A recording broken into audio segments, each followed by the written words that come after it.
l'identité même de l'Amérique va commencer à se construire, à se fonder sur ce film-là. أعطي الكلمة لسيدي محمد الإدريسي رئيس القبائل التي ينتمي أصولها إلى مولاي عبد السلام الهشيش ثم إلى الإدريس أستاذ جامعي كاتب روائي مخرج. Alors, pour mon intervention ce matin à la 21e édition du festival du film éducatif à Fès, j'ai essayé de développer deux concepts, de l'identité à l'identification. J'ai essayé de réfléchir à haute voix. C'était vraiment pas une allocution préparée, c'était une allocution improvisée, basée sur ces deux termes pédagogiques, ces deux termes qu'on utilise un peu partout dans le monde aujourd'hui. Alors l'identité, parce que tout le monde voudrait parler de son identité, de sa culture, tout le monde veut se démarquer par rapport aux autres identités en usant de ses valeurs culturelles, civilisationnelles, ancestrales, de façon collective. Donc quand on dit identité, on parle du collectif, on parle d'une action collégiale d'une société, d'une ethnie, d'un groupe social, pour montrer, ou pour se montrer carrément à l'échelle de la planète. Mais quand on parle de l'identifiant, on est plus aujourd'hui dans l'individualisation de l'action vers la reconnaissance de soi. Donc on est plus caché derrière son téléphone portable, derrière sa tablette, et on se robotise sans nous en rendre compte. Alors au lieu de l'identité qui avait une portée humaniste, collective, avec une action dont les valeurs étaient bien définies, on est passé à l'identifiant, c'est-à-dire on se cache derrière les réseaux sociaux pour montrer quelques valeurs individuelles et personnelles, mais en même temps, on oublie qu'on est en train de se robotiser et de tomber carrément dans la déshumanisation de soi. Donc le téléphone nous cache et nous absente à nous-mêmes, et en même temps, il absente nos valeurs identitaires qui concernent la société tout entière, mais il nous met en avant en tant qu'individu, et on tombe dans l'ego. Donc on est revenu à une question de robotisation, à une question de déshumanisation, à une question plus d'identifiant, donc quelques lettres, quelques chiffres qui vont identifier tout un chacun et qui vont donner à tout un chacun une existence virtuelle, mais qui n'a pas lieu, qui n'a pas d'existence quand on contextualise cette existence virtuelle sur le terrain. Chose qui est en contradiction totale avec l'identité, qui est une espèce de chair partagée par un groupe social, par une nation, par une agglomération ou même par un quartier ou une communauté, comme on peut définir cela comme on veut. Maintenant, alors ces deux concepts aujourd'hui en guéguerre permanente, l'identité, l'identifiant, le collectif et l'individuel. Cela concerne vraiment toute la planète, tout le monde. Pourquoi?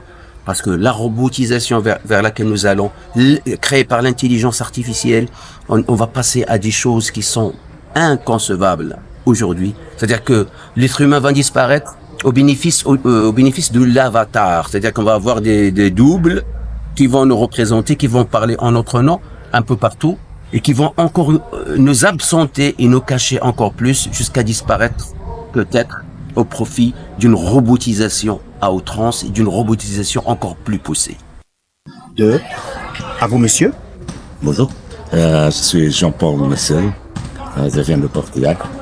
Je travaille au cinéma depuis 20 ans, comme promotion surtout.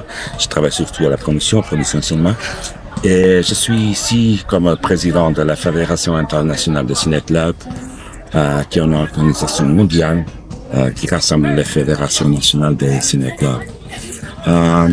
Ce matin, on a parlé un peu de ce qui est le rôle du cinéma dans les écoles, le rôle du cinéma comme outil pour les maîtres, pour les enseignants et enseignantes, l'utiliser dans l'école. De toute l'expérience internationale que je suis depuis quelques années, j'ai trouvé ça comme on a une forme très importante d'accéder à la nouvelle génération et surtout de sensibiliser les étudiants pour l'école, pour apprendre les plus divers sujets de l'école. Le rôle du professeur, c'est de faciliter, de créer l'opportunité aux élèves d'accéder à l'œuvre cinématographique, soit comme une œuvre d'art, soit comme un moyen de connaître le monde, d'avoir une fenêtre ouverte vers le monde, vers l'autre, vers la diversité. Ça nous aide à développer avec les jeunes, à développer de la conscience de l'autre, développer de la conscience civique et encore éthique dans la création artistique, dans les diverses manifestations de procès d'apprentissage. Je crois vraiment que l'utilisation du cinéma dans les écoles peut devenir quelque chose de très important pour créer aussi des publics pour le cinéma, pour créer aussi, pour faciliter aussi aux jeunes le développement du sens critique, le développement d'une conscience, d'une haute conscience, d'une conscience sociale, d'une conscience de solidarité, et surtout, et ça c'est très important, d'une conscience de que on peut faire, chacun de nous peut faire quelque chose pour la paix, pour améliorer le monde et pour devenir comme être social que nous sommes, pour devenir quelqu'un que dans sa société, dans sa famille, dans ses groupes d'amitié, peut devenir quelqu'un qui a un rôle de pacification, qui a un rôle d'intervention, mais aussi un rôle d'affirmation personnelle. Alors, Monsieur Paulo, alors comment percevez-vous le choix de cet espace qui est le centre de formation des professeurs de demain pour organiser cette conférence d'une part, et tout à l'heure on a constaté que la salle était au comble. Je suis très très content qu'on est dans une salle pleine de jeunes étudiants et étudiantes qui seront les professeurs du futur et qui auront surtout, ça c'est quelque chose que je crois c'est très important, qui auront l'opportunité de développer chez les enfants, chez les jeunes, de nouveaux procès, de nouveaux approximations à l'enseignement.